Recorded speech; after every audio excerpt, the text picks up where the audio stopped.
So when people ask in America, why can't we just stop borrowing? The truth is that we can't. When an economic crisis hits, like COVID in 2020, people stop spending and the economy shuts down. The only way out of this is for the government to step in and cover that spending people are unwilling to do. In a crisis, when people aren't paying their taxes, they have to borrow. In 2020, the US government borrowed an astonishing $3.8 trillion in a single year, nearly 20% of their entire economy. And so did China, Europe, and every other economy out there. It wasn't a choice, but a necessity. Now, remember, when you borrow money, it must be returned in the future. And if a government is already spending everything it collects just to keep the economy going, where does the money to repay old debt come from? The answer is simple. To pay back what they borrow again.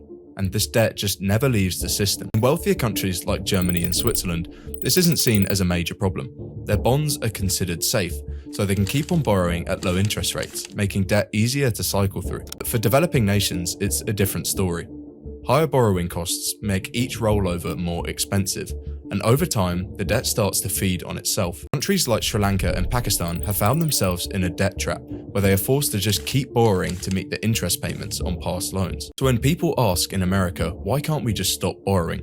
The truth is that we can't. The same debt that weighs us down are actually the very pillars that the entire economy was built upon. And this raises an uncomfortable question. Can it really go on like this forever?